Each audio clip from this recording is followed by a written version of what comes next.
السلام عليكم ورحمة الله وبركاته. إن الحمد لله نحمده ونستعينه ونستغفره ونعوذ بالله من شرور أنفسنا ومن سيئات أعمالنا. من يهده الله فلا مضل له ومن يضلل فلا هادي له، وأشهد أن لا إله إلا الله وحده لا شريك له، وأشهد أن محمدا عبده ورسوله. أما بعد، الله عز وجل ሰዎች በዚህ ምድር የሚገፉትን ኑሮ በተለያዩ የእድሜ ክልሎች እንዲያልፍ ያደረገው ለጥበብ ነው። አላሁ الذي خلقكم من ضعف ثم جعل من بعد ضعف قوة ثم جعل من بعد قوة ضعفا وشيبة يخلق ما يشاء وهو العليم القدير። አላህ ያ ነው እናንተን ከደካማ ነገር የፈጠራችሁ ወይም በደካማ ሁኔታ ላይ አድርጎ የፈጠራችሁ። ከዚህ ከደካማ ሁኔታ በኋላ ደግሞ ኃይልን ወይም ብርታትን አደረገላችሁ። እንደገና ደግሞ ከዚህ ብርታት በኋላ ድካምን ተካላችሁ። አላህ የፈለገውን ይፈጥራል። እሱ ሁሉንም ነገር አዋቂውና በሁሉም ነገር ላይ ቻይ የሆነው ጌታ ነውና ይለናል። ሰዎች ከተወለዱበት ጊዜ አንስቶ የሚኖሩት ህይወት በእንዲህ አይነት የእድሜ ክልል ማለፉ የተለያዩ ጥበቦችን ያንጸባርቃል።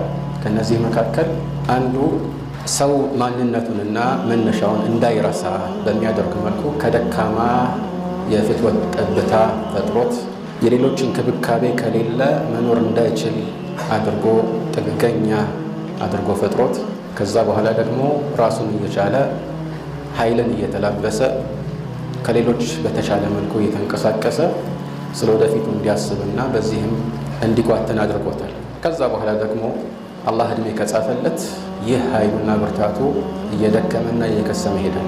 ይህንን ካልን ሰዎች ህይወታቸውን ሊገነቡበት የሚችሉበት ትልቁ የእድሜ ክልል ወጣትነት እንደሆነ ይታወቃል። ይህ የወጣትነት የእድሜ ክልል እጅግ በጣም አንገብጋቢ የእድሜ ክልል መሆኑ የሚታወቅ ከመሆኑ ጋር ከዚህ ባሻገር ለሰዎችም ምናልባት አደገኛ የሆነ ዝንባሌ ውስጥ እንዲገቡ ሊያደርጋቸው የሚችል ግንፍልተኝነትንና ግፊትን ያዘላል። ለዚህ ነው በወጣትነት እድሜው የአላህን ሱብሓነሁ ወተዓላ ትእዛዝ አክብሮ በዚህ መልኩ የኖረን ሰው አላህ ሱብሓነሁ ወተዓላ ለየት ባለ መልኩ የቂያማ ቀን ሰዎች በፀሐይ ሲቃጠሉ በእርሱ ጥላ ስር ያውለዋል።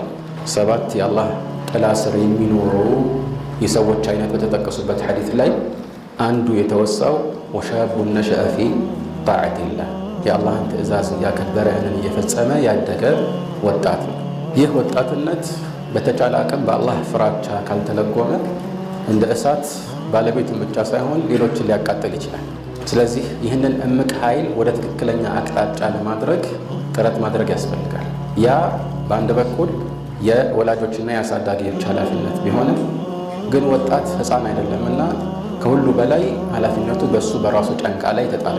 ይህንን እንድንረዳ የሚያደርገን ደግሞ ተጨባጩ ህይወት ነው። ሰዎች በወጣትነት ወደፊት የሚጸጸቱበትን እርምጃ ሊወስዱ ይችላሉ። ወደፊት የሚጸጸቱበት የህይወት መስመር ውስጥ ሊገቡ ይችላሉ። ስለዚህ ይህ ወሳኝ የእድሜ ክልል ነው ማለት ነው። እንዲያውም አብዛኛውን ጊዜ ሰዎች ከተወሰነ የእድሜ ክልል በላይ ህይወታቸው የሆነ መስመር ላይ ረክተው ስናገኝ ይህ የተቀየሰው በወጣትነት እድሜ ክልል እንደሆነ መረዳት እንችላለን። ስለዚህ ይህ እድሜ ክልል የወደፊት ህይወታችንን አቅጣጫ የምናስይዝበትና የሚቀርጽበት ነው። እንዲያው ይህ በእያንዳንዱ ግለሰብ ላይ በነፍስ ወከፍ ባይሰራ እንኳን አብዛኛው ሰው ምናልባት ከ15 ዓመት እስከ 25 ዓመት ባሉት የእድሜ ዓመታት ውስጥ የሚኖረው ዝንባሌ ለወደፊት ህይወቱ ከፍተኛ ተጽዕኖ ይኖረዋል። አንዳንድ ጊዜ ታላላቅ ደረጃዎች ላይ የደረሱ ሰዎችን ስትመለከት ይህ ከጊዜ በኋላ የመጣ ሀሳብ ወይም ከጊዜ በኋላ የተከሰተ ስኬት ሳይሆን ገና ከመጀመሪያው ከወጣትነት ብሎም ከዛም በፊት ከነበረው ለጋ እድሜ ክልል ጀምሮ የታቀደና ከዚያን ጊዜ ጀምሮ የተለፋበት ነው። ስለዚህ ዛሬ በወጣትነት የሚዘራው ነው ነገ የሚታጨደው። ችግሩ አብዛኛው ሰው ያው ወጣትነት በተወሰነ መልኩ ትኩስነትንና ለጋነትን የሚያንጸባርቅ በመሆኑ ይህንን አይረዳም። ይህ ካለፈ በኋላ ነው ሰዎች መቆጨት የሚጀምሩት ማለት ነው። ካለው ተጨባጭ አንጻር ይህ ወጣትነት ለወደፊት ስኬት አንድ ሰው የሚበቃበት እምቅ ኃይል መሆኑን ለማረጋገጥ በአካባቢው ያሉ ሊስተካከሉ የሚገቡና ሊመቻቹ የሚገቡ ነገሮችን ማመቻቸት ያስፈልጋል ማለት ነው። ለምሳሌ አንድ ሰው ለሚፈልገው ዓላማ ስኬት ላይ ለመድረስ ጊዜውን ማመቻቸት ይጠበቅበታል። ይህ ጊዜ ደግሞ በልፋት በትኩረት በስራና በእቅድ የተሞላ ካልሆነ ወደፊት ክስረት ነው የሚሆነው። ክስረት ሲባል ባለመጠቀሙ በመጸጸት ብቻ አይደለም ክስረትነቱ የሚረጋገጠው፣ ነገር ግን ጭራሽ በመጥፎ ባህሪያት ሊቀረጽ ብሎም ከማይገቡ የህይወት መስመሮች ጋር እንዲዛመድ መነሻ ሊሆነው ይችላል። ለዚህ ነው አቡል አታሂያ የተባለው ታላቁ የኢስላም ገጣሚ ኢነ ሸባበ ወልፈራገ ወልጂደህ መፍሰደቱን ሊልመርኢ አዩ መፍሰዳ ይላል። ሶስት ነገሮች ከተሰባሰቡ ለአንድ ሰው መበላሸት ዋነኛ አስተዋጽኦ እንደሚያደርጉ እየገለጸልን፣ የመጀመሪያው ወጣትነት ነው። ወጣትነት መጥፎ ነው እያለ አይደለም። ነገር ግን ወጣትነት ከሌሎች ነገሮች ጋር ሲሰባሰብ አንዳንድ ጊዜ የሚያሳድረው ተጽዕኖ ከባድ ሊሆን ይችላል። አንደኛው ወጣትነት ነው። ሁለተኛው ደግሞ ትርፍ ጊዜ ነው። አልፈራግ የራሱን ህይወት ሊቀይርበት የሚችላቸውን መልካም የዱንያ የሚሆኑ የአኺራ ተግባራት ላይ አለመጠመዱ ራሱ በመጥፎ ነገር ይህንን ጊዜ እንዲሞላ ያደርገዋል። ልክ እንደ ባዶ በርሜል አስቡት። በጥሩ ነገር ካልተሞላ በመጥፎ መሞላት አይቀርምና። ሶስተኛው ደግሞ አልጂዳህ። ጂዳህ ማለት ለምሳሌ ገንዘብን ወይም ደግሞ ሌሎች ህይወትን በምቾት የሚሞሉ ነገሮችን ፊት ለፊቱ በቀላሉ ማግኘት ከቻለ ማለት ነው። ስለዚህ ራሱን ሙሉ ለሙሉ የሚቆጣጠርበት የአእምሮ ብቃት ላይ አይደለም። ያን ብቻ ሳይሆን መጥፎ ስራ ለመስራት የሚገፋፉ ነገሮች ከመብዛታቸው ጋር በዚህ ነገር እንዳይጠመድ እና በተቃራኒው ደግሞ መልካም ስራን በመስራት ራሱን እንዲጠምድ የሚያደርጉ እድሎች አልተመቻቸውም። ከዚህ ባለፈ ደግሞ መጥፎን ለመስራት ነገሮች ተመቻችተውለታል። ገንዘብም ከሆነ ፊት ለፊቱ በቀላሉ ሊያገኘው የሚችለው ሊሆን ይችላል። በእንዲህ አይነት ሁኔታ ላይ ካለ አብዛኛውን ጊዜ ችግር ሊፈጠር ይችላል። ያው የሁል ጊዜ መርህ ሆኖ ማለት አይደለም። ስለዚህ ይህንን አዎንታዊ በሆነ መልኩ ለማልማት አስቀድሞ ማሰብ ያስፈልጋል። አንድ ሰው ለተለያዩ ትናንሽ ነገሮች እንደሚያቅደው ለራሱ ህይወት መስተካከልና መስመር አስቀድሞ ማቀዱ ተገቢ ነው እና ይህንን ለማድረግ የሚያግዙ በርካታ ቁም ነገሮች አሉ። ከሁሉ በፊት እንደ ጥቅል የምናወራው ጊዜን በአግባቡ መጠቀም። ብዙዎች ዘንድ ጊዜ ወርቅ እንደሆነ ይነገራል። በኢስላም ጊዜ ከወርቅ በላይ በጣም ውድ እንደሆነ ታውቃላችሁ። አልወቅቱ አንፈሱ ማ ዑኒተ ቢሒፍዚሂ ወአራሁ አስሀለ ማ ዐለይከ የዲዑ። አንተ ልትጠበቀው የሚገባው ትልቁ ሀብትህ ጊዜ ከመሆኑ ጋር በቀላሉ ደግሞ የምታጠፋው እሱ ሆኖ ነው የሚታየኝ ይላል ገጣሚ። እንዲያውም ብዙዎች ዛሬ ወይም ከዛሬም በፊት እንደሚስተዋለው በተለይ ወጣቶች እስቲ የሆነ ነገር እናድርግ ይላሉ። ምንድነው መነሻው? ጊዜ ለማጥፋት ጊዜ እንግደልበት ይባላል። ምን አጥፍቶ ነው የሚገደለው? ጊዜ ሊጠበቅና በስስት እንዳይባክን ሊያዝና ሊንከባከቡት የሚገባ አንጡራ ሀብት ነበር። እንዲያውም ጊዜ የሁሉ ነገር መሰረት ነው። መልካምም ለመስራት መጥፎም ለመስራት መስኩ ጊዜ ነው። ራእስል ማል ወይም ካፒታሉ ጊዜ ነው። ስለዚህ ማትረፍ የፈለገ የግድ ካፒታል ወይም ራእስል ማል እንደሚያስፈልገው ሁሉ ጊዜውን በአግባቡ መጠቀም ይኖርበታል ማለት ነው። ከዚህ አንጻር ነው ከመልእክተኛችን ዓለይሂ ሰላቱ ወሰላም ይህንን የሚያሳዩ በርካታ አስረጆች ተወርተዋል። ለምሳሌ في صحيح البخاري وغيره من حديث ابن عباس رضي الله تعالى عنهما أن النبي صلى الله عليه وعلى آله وسلم قال اثنتان مغبون فيهما كثير من الناس الصحة والفراغ ይላሉ። ሁለት ነገሮች ሰዎች በጣም የሚቆጩባቸው ማለት በአግባቡ ባለመጠቀማቸው የሚቆጩባቸውና የሚከስሯቸው ነገሮች ናቸው ማለት ነው። ገብን የሚለው ቃል ضياع الحظ እንደማለት ነው። አንድ ሰው የሆነን ነገር መጠቀም እየቻለ ሳይጠቀም መቅረቱ ራሱ ገብን ነው እንጂ ከዜሮ በታች የወረደ ኪሳራ ብቻ አይደለም። ይህን የምንልበት ምክንያት ሰዎች ጊዜያቸውን በአግባቡ ካልተጠቀሙ ምናልባት እንደ ጥቅል ጥሩ ሁኔታ ላይ ቢኖሩ ራሱ መቆጨታቸው አይቀርም። ምክንያቱም አንድ ሰው በጊዜው አሁን ከደረሰበት ደረጃ የበለጠ ከፍታ ላይ ለመድረስ መስራትና መልፋት እየቻለ ያንን ባለማድረጉ መቆጨቱ የማይቀር ነገር። የቂያማ ቀን የቁጭት ቀን የሆነው ለዚህ ነው። የውመ የጅመዑኩም ሊየውሚል ጀምዒ ዛሊከ የውሙ ተጋቡን። ያኔ ሰዎች ለሚሰባሰቡበት የመሰባሰቢያ ቀን ይሰበስባቸዋል አላህ ሱብሓነሁ ወተዓላ። ዛሊከ የውሙ ተጋቡን፣ ያ ሰዎች እርስ በእርስ የሚቆጫጩበት ወይም ደግሞ አንዱ በሌላው እይታ መሰረት የሚከስርበት ቀን ማለት ነው። ከሃዲ የሆነ ሰው ምናልባት ብሰራ ኖሮ እኮ ያ አማኝ የደረሰበት ደረጃ ላይ ይደርስ ነበር ብሎ ያስባል። ሌላ አማኝ ደግሞ ከዚህ የበለጠ በለፋ ኖሮ እከሌ የደረሰበት ታላቅ ደረጃ እንጎናጸፍ ነበር ይላል። ያም ሆነ ይህ እነኚህ ሁለት ነገሮችን ሰዎች ይዘናጉባቸዋል ማለት ነው። እነማን ናቸው? አንደኛ አስሐ ጤንነት ይላሉ። ጤንነት በጤነኞች ላይ ህመምተኞች ብቻ የሚያዩት በጤነኞች ላይ ያለ አንድ ዘውድ ነው ይባላል። ለምንድነው እንዲህ የሚሉት? ጤነኛ ሰው አብዛኛውን ጊዜ የዚህን ጤንነት ጸጋ አያስተውልም። ሲታመም ነው የሚገባውና ማለት ነው። ይሄ ትልቅ ጸጋ ነው። ግን አብዛኛው ሰው ይህንን አያስተውል፣ አላህንም በሚገባው መልኩ አያመሰግንም። የመጀመሪያው ይሄ ነው። ሁለተኛው ደግሞ አልፈራግ ክፍት ጊዜ ማለት ነው። አብዛኛው ሰው ክፍት ጊዜውን በአግባቡ አይጠቀምም። በተመሳሳይ ሁኔታ መልእክተኛችን ዓለይሂ ሰላቱ ወሰላም አልሐኪም ፊል ሙስተድረክ እና ሌሎች እንደዘገቡት አልሐኪም ሰሒሑን ዐላ ሸርጥ ሸይኸይን ይላሉ። ከእብኑ ዓባስ የተላለፈ ሐዲስ ነው። ከሌላም ሰሓቢ ተዘግቧል። በዚህ ላይ መልእክተኛችን ዓለይሂ ሰላቱ ወሰላም አንድን ሰው ሲመክሩት የተናገሩት ነገር አለ። ኢግተኒም ኸምሰን ቀብለ ኸምስ አሉ። 5 ነገሮች ከመምጣታቸው በፊት 5 ነገሮችን በፍጥነት ተጠቀምባቸው እንዳያመልጡህ ማለት ነው።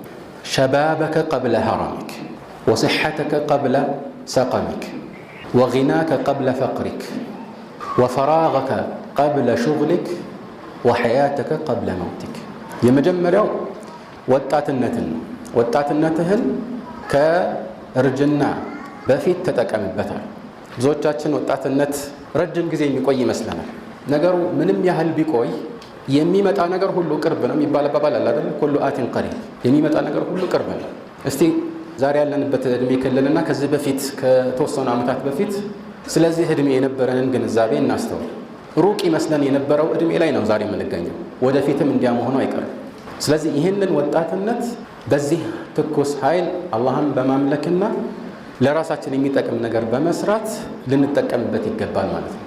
ሁለተኛው ደግሞ የጠቆሙት ነገር በሽታ ከመምጣቱ በፊት ጤንነትህን ተጠቀምበት ማለት ነው። መቼ እንደሚመጣ አታውቅም።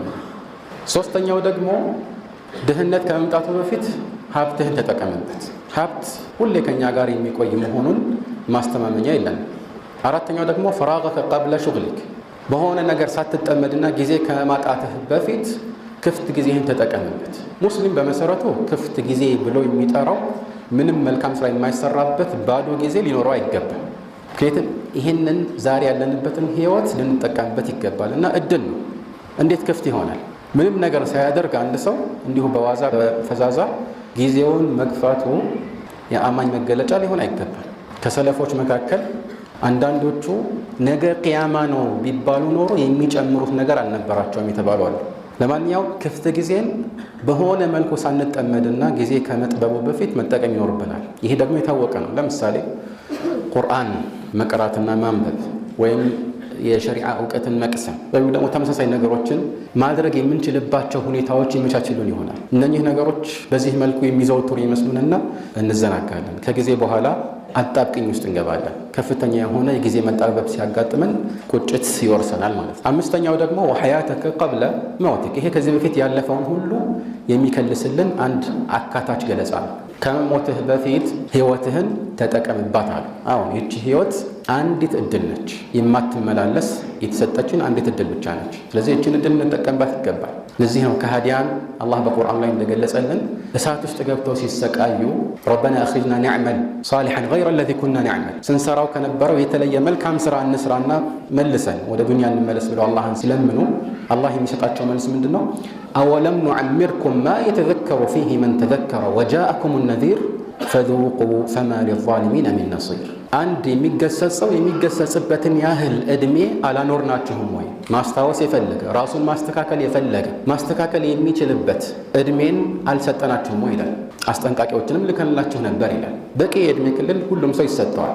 በተለይ እድሜው ከፍ ባለ ቁጥር አንድ ሰው ሑጃው በሱ ላይ ይበልጥ የጸና ይሆናል። ማለትም አላህ ዘንድ እንደ ምክንያት የሚያቀርበው ነገር እየጠፋ ነው የሚሄደው። ولذلك جاء في الصحيح عند البخاري من حديث أبي هريرة أن النبي صلى الله عليه وآله وسلم قال أعذر الله إلى امرئ أخر أجله حتى بلغه من العمر 60 سنة. አንድን ሰው የሚሞትበትን ጊዜ አላህ አቆይቶለት 60 ዓመት ካደረሰበት በቃ ምንም አይነት ተቀባይነት ያለው ዑዝር እንዳይኖረው አድርጎታል። ምንም አይነት ተቀባይነት ያለው ምክንያት አይኖረውም። ከ60 ዓመት በታች ከሆነ ተቀባይነት ያለው ምክንያት ሁሉ ይኖረዋል ማለት አይደለም። ግን አንድ ሰው እድሜው በረዘመ ቁጥር ወደ ሞት እየተጠጋ እንደሆነ የሚያስታውስበት ነገር ነው። አልፉضይል ብን ዒያድ አንድ ጊዜ የሆነ ሰውን አገኘና እድሜ ስንት ነው? ከማታ ዓለይካ ቃል 60 ሰና 60 ዓመት ሞልቶኛል አለ። ቃል አንተ ተሲሩ ኢለላሂ ዐዘ ወጀል ሙንዙ 60 ሰና ዩሽኩ አን ተብሉግ፣ አንተ ለ60 ዓመታት ወደ አላህ እየተጓዝክ ነውና መድረሻህ የተቃረበ ይመስላል አለ። በዚህ ጊዜ ሰውየው ምን ባደርግ ትመክረኛለህ አለ። ቃለ ለህ አሕሲን ፊማ በቂ ዩግፈር ለከ ማ መዳ፣ የተቀረውን ህይወትህን አስተካክል፣ ወደ አላህ ተመለስ፣ ያለፈውን ሁሉ አላህ ሱብሓነሁ ወተዓላ ይምርልሃል። ካልሆነ ግን በተቃራኒ አንድ ሰው ወደፊት በሚሰራውም ከዚህ በፊት በሰራውም ወንጀል መጠየቁ የማይቀር ይሆናል ማለት ነው። ከዚህ አንጻር የጊዜ አንገብጋቢነት አዋቂዎች ዘንድ ሁል ጊዜ ሲወሳ እናገኛለን። ከዚህ በፊት እንዳልነው የኛ ዋና ራስ ማል ወይም ካፒታልና ማንነታችን ጊዜ ነው። አልሐሰን አልበስሪ ምን ይላሉ? ኢብነ አደም ኢነማ አንተ አያም ኢዛ ዘሀበ የውሙን ዘሀበ ባዕዱክ።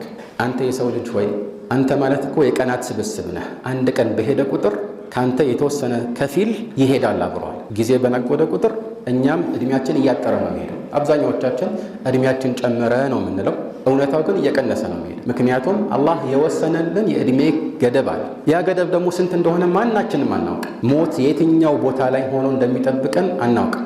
ስለዚህ ቀናት ባለፈው ቁጥር እድሜያችን እያጠረ ነው። ከዚህ አንጻር አዋቂዎች ቀናቸውን አስመልክቶ እጅግ በጣም ይሰስቱ ነበር። ጊዜያቸውን ለመጠቀም በጣም ይለፉ ነበር። አልሐሰን አልበስሪ አሁንም እንደሚሉት አድረክቱ አቅዋመን ካኑ አሸደ ሒርሰን ዐላ አውቃቲሂም ሚንኩም ዐላ ደናኒሪኩም ወደራሂሚኩም ይላል። እኔ ከዚህ በፊት ያጋጠሙኝ የድሮ ሰለፎች ለምሳሌ ታላላቅ ሰሓቦችና ታቢዕዮች አሉ። እነዚህ ሰዎች እናንተ ለዲናራችሁና ለዲርሃማችሁ ማለት ለገንዘባችሁ ከምትሰስቱት የበለጠ ለጊዜያቸው ይሰስቱ ነበር አሉ። ታላቁ ሰሓቢ ዓብዱላህ ብን መስዑድ ረዲየላሁ ዐንሁ አርዳህ ምን ይላሉ? ማ ነዲምቱ ዐላ ሸይኢን ነደሚ ዐላ የውሚን ገረበት ሸምሱህ ነቀሰ ፊህ አጀሊ ወለም የዚድ ፊህ ዐመሊ። የሆነ ቀን ጀንበር ጠልቃ የኔ ዕድሜ ቀንሶ ስራዬ ሳይጨምር ከሚያልፍበት ቀን የበለጠ የሚያጸጽተኝ ነገር ወይም የሚቆጭበት ነገር የለም ይላሉ። ወከዛሊከ ዑመር ብን ዓብድልዓዚዝ ቃለ ረሒመሁላህ ኢነ ሌይለ ወነሃረ ያዕመላኒ ፊክ ፈዕመል ፊሂማ። ቀንና ሌሊት በአንተ ላይ ስራቸውን ይሰራሉ፣ ስለዚህ አንተ በእነሱ ስራህን ስራ ማለት ነው። ቀንና ሌሊት በአንተ ላይ ስራቸውን ይሰራሉ የሚለው ገለጻ ችግር የለበትም። እድሜህ እየቀነሰ እንደሚሄድ የሚያሳይ ዘይቤያዊ ገለጻ እንጂ ጊዜ በራሱ ሰዎች ላይ ቀጥተኛ ተጽዕኖ እንደሚያሳድር ለማሳየት የተነገረ አይደለምና ማለት ነው። ለዚህ ነው የቀንና የሌሊትን መፈራረቅ አላህ ሱብሓነሁ ወተዓላ አንድ ትልቅ ምልክት ያደረገው። ወጀዐልና ሌይለ ወነሃረ አየተይን ፈመሐውና አየተ ሌይሊ ወጀዐልና አየተ ነሃሪ ሙብሰራ ወቃለ ሱብሓነሁ ወተዓላ ወሁወ ለዚ ጀዐለ ሌይለ ወነሃረ ኺልፈተን ሊመን አራደ አን የዘከረ አው አራደ ሽኩራ። እርሱ ማለትም አላህ እሱ ነው ቀንና ሌሊትን የሚፈራረቁ ያደረጋቸው። ኺልፈተን ማለት አንደኛው ትርጉሙ አንዱ ሌላውን የሚተካ ያኒ የኽልፉ ባዕዱሁ ባዕዳን ማለት ነው። ሁለተኛው ደግሞ የተለያዩ ማለት ነው። ማለት አንዱ ብርሃናማ የሆነ የጊዜ ገደብ ነው፣ ሌላኛው ደግሞ ጨለማ ነው። አንድ አይነት አላደረገብንም። ይሄ ራሱን የቻለ አንድ ጸጋ ከመሆኑ ጋር ሰዎችን ግን ወዴት እየሄዱ እንዳሉ የሚያስታውስ መገሰጫ ነው። አልሓፊዝ ብኑ ረጀብ ለጣኢፍ አልመዓሪፍ በተባለ መጽሐፋቸው ኩሉ ማ ፊ ዱንያ ዩዘኪሩ ቢልአኺራ ይላሉ። ዱንያ ላይ ያለ ነገር ሁሉ አኺራን ያስታውሳል ይላሉ። ማንኛውም ክስተት በደንብ ላስተዋለው ሰው ከአኺራ ጋር በሆነ መልኩ የሚዛመድበትና ያን እንድናስታውስ የሚያደርግበት መልክ አለው ማለት ነው። ከዚህ አንጻር በየትኛውም ዓላማ ላይ ስምሪት የሚያደርግ አንድ ኃይል ስኬታማ ለመሆን የመጀመሪያው መነሻ ጊዜን በአግባቡ መጠቀም። ታላላቅ የኢስላም ሊቃውንትን የተለያዩ መጽሐፍትን ያዘጋጁ ትልቅ የዕልም ውርስን ትተውልን ያለፉ ዑለማዎችን ስንመለከት አብዛኛዎቹ ጊዜያቸውን በአግባቡ የሚጠቀሙ እንደነበረው ማየት እንችላለን። ይህ እንግዲህ አላህ ለሰዎች ከሚሰጠው የጊዜ በረካ ባሻገር መልካም ስራ መስራት በህይወት ላይ የሚንጸባረቅ በረከት አለው። ትንሿ ነገር ትንሽ ሳትሆን ብዙ ነገር የምታሰራ ትሆናለች። ይህ አላህ ለባሮቹ የሚያድለው። ያ ከመሆኑ ጋር ጊዜያቸውንም ይቆጥቡ ነበር። አንድ ምሳሌ ብቻ መጥቀስ እንችላለን። አልሓፊዝ ብን አልጀውዚ አቡልፈረጅ ዓብዱራሕማን ብን አልጀውዚ በጣም ብዙ መጽሐፍትን ካዘጋጁ ታላላቅ ኢስላም ሊቃውንት አንዱ መሆናቸው ይታወቃል። እና ከጊዜ ጋር በተያያዘ ሰይዱል ኻጢር በተባለ መጽሐፋቸው ላይ ያወሱት አንድ ቁም ነገር አለ። ሰዎች ቤቴ የመጡ በዚያራ መልኩ ይጠይቁኛል እና አንዳንዱ ሰው እንዲሁ ከሆነ ሰው ጋር መቀመጥ ስለሚፈልግ ብቻ አብሮ በመሆን ጊዜ ሊያጠፋ ይችላል። ስለዚህ ለእንደዚህ አይነት ሰዎች ዚያራ ጊዜ ያዘጋጁት አንድ ሌላ ስራ አለ። ምንድነው እሱ አሉ?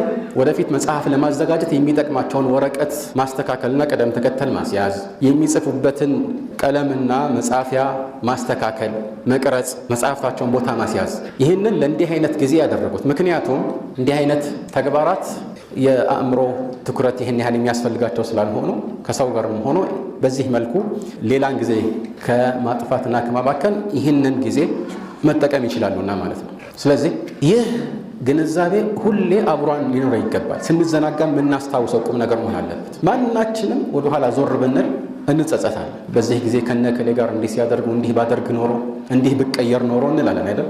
ያ አይነት ጸጸት እንዳይመጣ ቢመጣም እንኳን መጠኑ አነስተኛ እንዲሆን ዛሬን መጠቀም አለብን። ትናንትን ለትምህርት ብቻ ነው ዞር ብለን መመልከት ያለብን። ዋናው ቁም ነገሩ ዛሬና ነገ ላይ ነው ያለውና ማለት ነው። ግን ይሄ አይነት ጸጸት አንዳንድ ጊዜ ለወደፊቱ ትልቅ ደረጃ ላይ እንድንደርስ የሚገፋፋን ከሆነ ተገቢ ነው። ሌላው አንድ ሰው በወጣትነቱ ሁሌ አእምሮ ውስጥ ተቀርጾ ሊቀር የሚገባው መርሆ መልእክተኛችን ዓለይሂ ሰላቱ ወሰላም ያሰፈሩልን አንድ ትልቅ መርሆ ነው። እሱም ኢማም ሙስሊምና ሌሎች ከአቡ ሁረይራ ባስተላለፉት ሐዲስ ላይ መልእክተኛችን ዓለይሂ ሰላቱ ወሰላም እሕሪስ ዐላ ማ የንፈዑከ ወስተዒን ቢላሂ ወላ ተዕጅዝ ይላሉ። በሐዲሱ መግቢያ ላይ አልሙእሚኑል ቀዊዩ ኸይሩን ወአሐቡ ኢለላሂ ሚነል ሙእሚኒል ضዒፍ ወፊ ኩሊን ኸይር ይላሉ።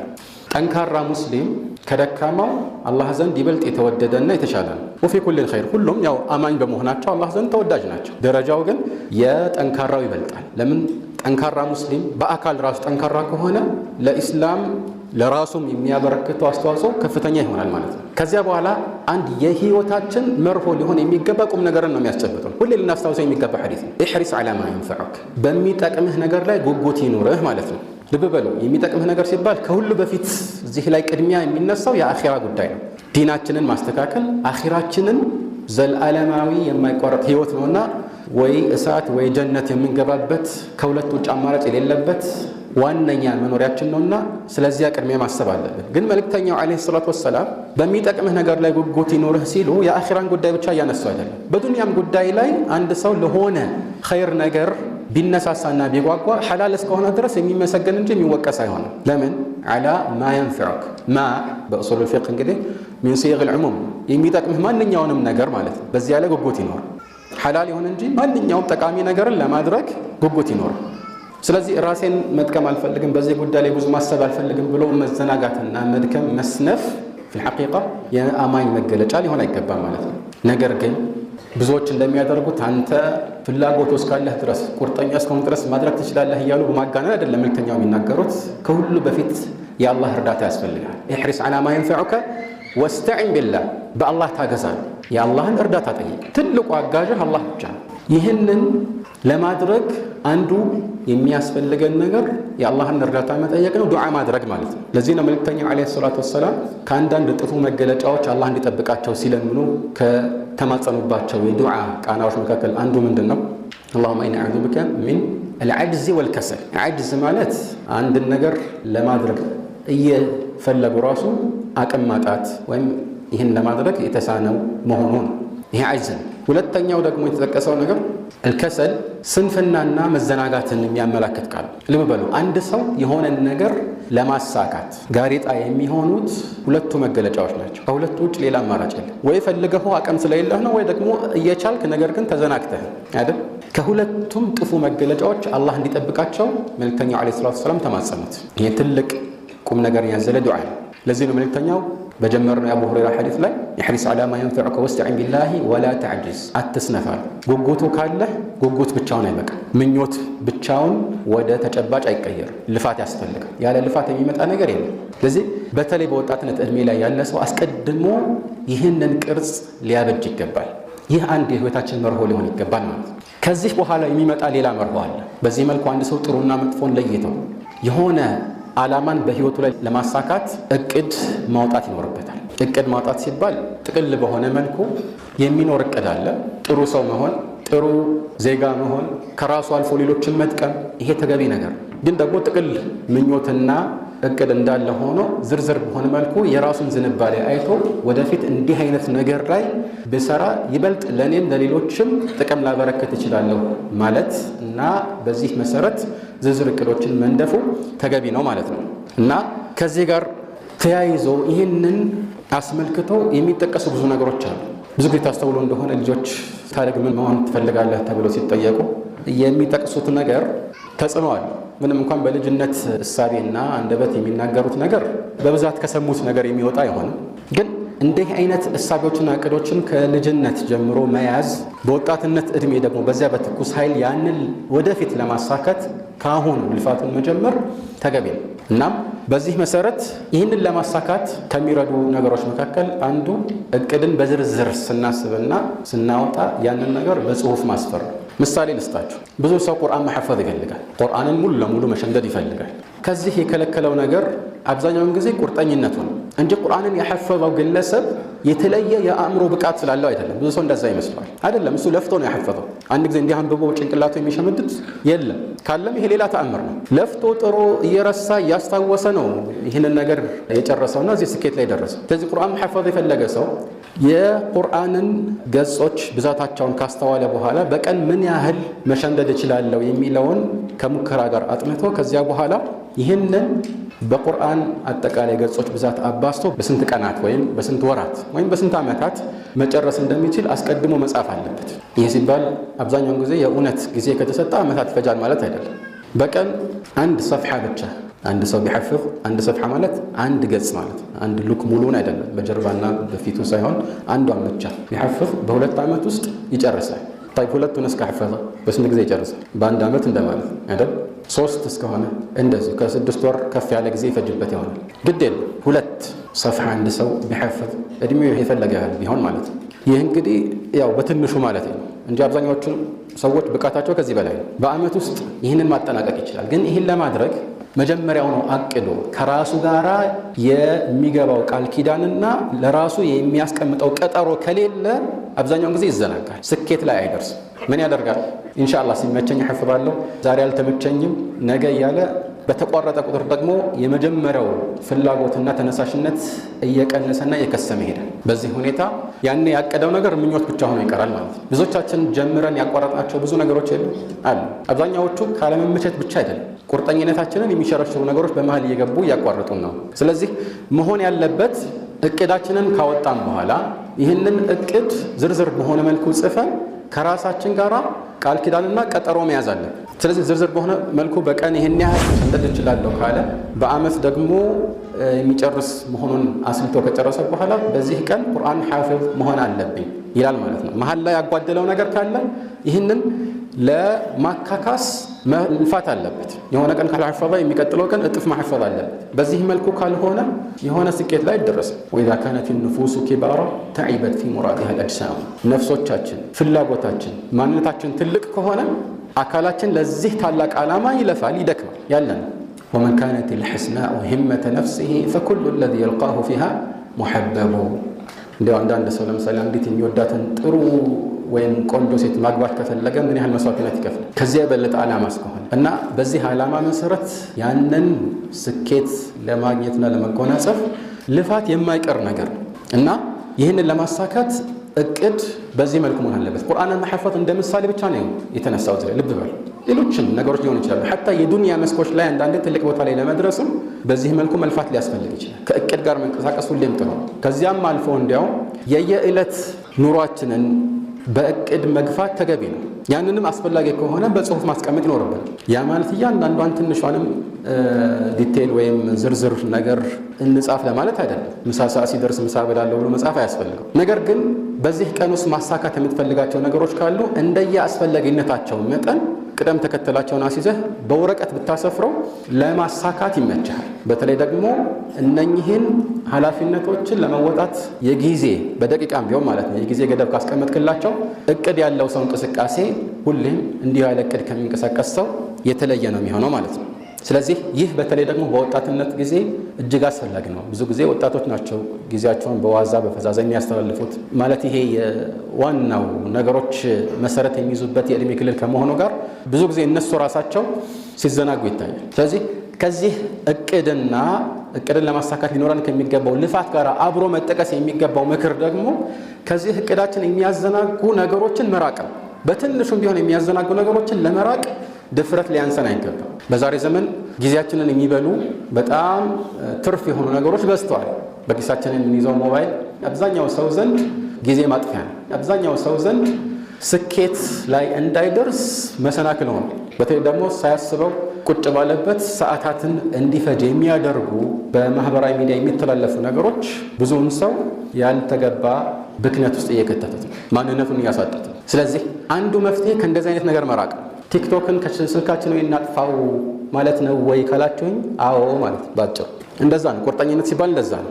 የግድ ሆኖበት ለምሳሌ በዚህ ሚዲያ ላይ እኔ ኸይር ነገር አስተላልፋለሁ አንዳንዴም ቢሆን ስለዚህ አንዳንድ ነገሮች መከታተል ፈልጋለሁ ቢል ባልመክርም ማለት ነው። በተለይ ቲክቶክ የሚባለውን ነገር የተሻሉ ነገሮች ስላሉ አንጻራዊ በሆነ መልኩ ማለት ነው። የግድ ከሆነ ግን አንድ ሰው ያቀደውን ነገር በሚሰራበት ውስን ጊዜ ይሄንን ነገር ከአጠገቡ ማራቅ አለበት። ስልካችን ለምሳሌ እንዲህ ፊት ለፊት የሚቀመጠው ስልካችን እጃችን ሁሉ ጊዜ ስልካችንን መክፈት ለምዷል፣ ልማድ ሆኗል። ልብ በሉ። አእምሮ ሳያስብ ራሱ ቀጥታ እንደዛ ያደርጋል አይደል? ሳታስበው እጅህ ራሱ ይከፍቷል። ልማድ ስለሆነ ነው። ልማድ ማለት እንግዲህ ያው ስለተደጋገመ ነው ልማድ የሚሆን እና በዚህ መልኩ ጊዜያችንን የሚያጠፋ መሆኑን ስለምናውቅ በተቻለ አቅም ማድረግ ያለብን ነገር ስልካችንን ራቅ ያለ ቦታ ማስቀመጥ። ተጽዕኖ አለ። ርቀቱ ራሱ ተጽዕኖ አለ። ልብ በሉ። 1 ሜትር ያራቀና 2 ሜትር ያራቀ እኩል አይደለም። ለምን? ምክንያቱም ቅድም እንዳልኳችሁ ልማድ ስለሆነ ቅርብ ከሆነ እጅህ ሲሰነዘር የሚያገኘው ቦታ ላይ መሆን የለበት። ራቅ ካለ እዛ ሂጄ ገና ላመጣ ነው ብለህ ስለምትሰንፍ፣ ይሄ ጥሩ ስንፍና ነው በነገራችን ላይ። ቁም ነገርህ ላይ ጊዜህን ታሳልፋለህ ማለት ነው። ይህ ሲባል ስማርትፎን ወይም ስልክን በአግባቡ የሚጠቀም የለም ለማለት ፈልጌ አይደለም። አንዳንድ ሰው ትምህርቶችን ለመከታተል አንዳንድ ጥሩ ቁም ነገሮችን ለመጨበጥ ይጠቀምበታል። ይሄ ያለ ግን ጉዳቱ ደግሞ ሊያመዝን ይችላል ብዙ ሰው ዘንድ ማለት ነው። ስለዚህ መሆን ያለበት በዚህ መልኩ ራሳችንን ከጊዜ ማጥፊያዎች ማራቅ። ማህበራዊ ሚዲያ ላይ እንዲያው ሰው ምን እንደምታይ ሳታውቅ ቲክቶክ የሚባለው ለምሳሌ እየጫርክ ነው እንግዲህ ከስር ያለውን ነገር የምትከፍተው አይደል? አላህ ብቻ ነው የሚያውቀው ምን እንደሚመጣ ከስር። ሰው እንዴት ዝም ብሎ እንደዚህ ያያል? ሐታ ሌሎች ማህበራዊ ሚዲያዎች ላይ ፌስቡክ ላይ የሚሆን ሌሎች ነገሮች ላይ የምናጠፋውን ጊዜ ስንመለከት ሰው መሆን ያለበት ማድረግ ያለበት መርጦ ነው ጥሩ ነገሮችን ማየት ያለበት። ለምሳሌ ዩቲዩብ ውስጥ ገብተህ የሆነ ደርስ ትምህርት ከፈለክ ያንን ነገር ሰርች አድርገህ አግኝተህ ከዛ መርጠህ ትመለከታለህ። ያ ተገቢ ነው፣ እሰየው ነው። ነገር ግን ዝም ብሎ የመጣልህን ነገር እንደዚህ ማየት ወይም ፌስቡክ ለምሳሌ እንደዚህ ወደ ላይ ስዋይፕ ያደረክ የተጻፈውን ነገር ሁሉ ማንበብ ለእኔ ምሳሌው መንገድ ላይ ስትሄድ ሁለት ሰዎች አብረው ሲያወሩ አንዱም ምናልባት እብድ ሆነው ጮክ ብሎ ሰው ሲሳደብም ሌላኛው ደግሞ እንደዚሁ ከሌሎች ጋር ከሩቅ ሲሰዳደብ ሌላው ዝም ብሎ ሲስቅ ወይ ደግሞ የሆነ ስዕል ሲያሳይ ምናምን ሁሉንም ተራ በተራ ወሬያቸውን እንደማዳመጥ ነው የሚያስበው። እንደዛ የሚያደርግ ሰው አለ? መንገድ ላይ ስንሄድ ስንወጣ መንገድ ላይ የቆሙትን ሰዎች ሁሉ ምን እያወሩ ነው ብለን እየሰማን ነው የምንሄደው ነው። የሚያስኬድ ነገር አይደለም። በምርጫ ነው መንቀሳቀስ ያለብን አይደል? ከዚህ አንጻር ከእንዲህ አይነት ምናልባት እኛ ደቂቃዎች ብለን የምናስባቸው ተጠራቅመው ነው ቀናት የሚሆኑት። ቀናት ብለን የምናስባቸው ተጠራቅመው ወራት ይሆናል። ወራት ደግሞ እንደዚሁ ዓመታትን ይፈጃሉ። በዚህ መልኩ ጊዜያችን እየጠፋ ነው፣ እድሜያችንም እያለቀ ነው እና ይህን ነገር ለከት ካላደረግንለት በኋላ መቆጨታችን አይቀርም። ስለዚህ ከዚህ አንጻር አስቀድሞ ነገሮችን ከማቀድ ጋር አብሮ ደግሞ ይህንን እቅድ ሊያኮላሹ የሚችሉ መሰናክሎችን ከመንገድ ማስወገድም ያስፈልጋል ማለት ነው። ይህንን ለማድረግ ከሚያግዙ ተግባራት መካከል አንዱ መልካም ጓደኛን መምረጥ ነው። በሰዎች ሕይወት ላይ ከምንም የበለጠ ትልቅ ተጽዕኖ የሚያሳድረው ምንድን ነው ተብሎ ቢጠየቅ የመጀመሪያው ጥያቄ ጓደኛ ቢባል ማጋነን አይሆን። ሐታ አረቦች ስለ አንድ ሰው ማወቅ ከፈለክ ጓደኛውን ተመልከት እስከማለት ደርሰዋል። عن المرء لا تسأل وسل عن قرينه فكل قرين بالمقارن يقتدي إذا كنت في قوم فصاحب خيارهم ولا تصحب الأرض فتردى مع الردي ጓደኛውና ሰውየው በሆነ ነገር ስለሚስማሙና ስለሚጋሩ ነው ጓደኛ ይሁን። ለዚህ ነው መልእክተኛችን አለይሂ ሰላቱ ወሰላም ይህን ነገር ትኩረት ሰጥተውታል። አልመርኡ ዐላ ዲኒ ኸሊሊሂ ፈልየንዙር አሐዱኩም መን ዩኻሊል። አንድ ሰው በወዳጁ እምነት ላይ ነው ያለው፣ ዲን ላይ ነው ያለው እስከ ማለት ደርሰዋል። ስለዚህ ማንን ጓደኛ ወይም ወዳጅ አድርጋችሁ እንደምትይዙ ተመልከቱ ይላል። ስለዚህ ጓደኛ ስንመርጥ ወይ አብሮን የሚያሳልፈውን ሰው ስንመርጥ እኛን በመልካም እውቀትና በመልካም ተግባር ላይ የሚያግዝ መሆኑን ማረጋገጥ አለብን። ያለበለዚያ ከሁሉ በላይ የቂያማ ቀን እንጸጸታለን። ያለይተኒ ለም አተኺዝ ፉላነን ኸሊላ ለቀድ አضለኒ ዐን ዚክሪ በዕደ ኢዝ ጃአኒ እንዳለው ሰው እከሌን ጓደኛ አድርጌ ባልያዝኩ ኖሮ እስከ ማለት ልንደርስ እንችላለን። ይሄ ትልቅ ቁም ነገር ነው። መምከር አንዳንድ ጊዜ እየተቀላቀሉ የሆኑ ሙናሰባዎች ወይም ደግሞ ማህበራዊ ክስተቶች ላይ አብሮ መሆን አንድ ነገር ነው። ግን የልብ ወዳጅ አብሮን የሚውል ሰው ከሆነ መልካም ስራን የሚያስታውስ በዚያ ላይ የሚያግዘን በዓላማችን የሚጋራን መሆን አለበት። ያለዚያ የምናልመው ዓላማን የሚያኮላሻው አንዱ ትልቁ መሰናክል ይህ መሆኑ መረሳት የለበትም ማለት ነው። ስለዚህ ይህንን ካሰብን ወደፊትም ለሆነ ትልቅ ዓላማችንን የምናጭ ከሆነ ይሄ የምናስበውና የምናልመው ከፍታ ላይ መድረስ የምንፈልግ ከሆነ እነኚህ ነገሮች ተግባራዊ ማድረግ አለብን። እንዲሁም ራሳችንን በእንዲህ አይነት ስርዓታዊ ህይወት ላይ ማለማመድ አለ። አንዳንድ ነገሮች መጀመሪያ አካባቢ ሊከብዱ ይችላሉ። በኋላ ግን ሰውነታችን ራሱ ልማድን ይወዳል። ሩቲን የሚባል ነገር ታውቃላችሁ። ሰውነታችን ሁሉ ጊዜ በየቀኑ በሆነ ሰዓት ላይ የምንፈጽመውን ነገር ይበልጥ ይወዳል። አእምሯችንም እየለመደው ስለሚሄድ ዝግጁነት ይኖረዋል ማለት ነው። ምንም አይነት የሚከብድ ህይወት ላይ ብትሆኑ ራሱ ራስህን ማለማመድ አይከብድም። ወነፍሱ ከጥፍሊ ኢን ቱህሚልሁ ሸበ ዐላ ሑቢ ረዳዒ ወኢን ተፍጢምሁ የንፈጢም። አንድ ሰው ምሳሌው እንዴት ነው?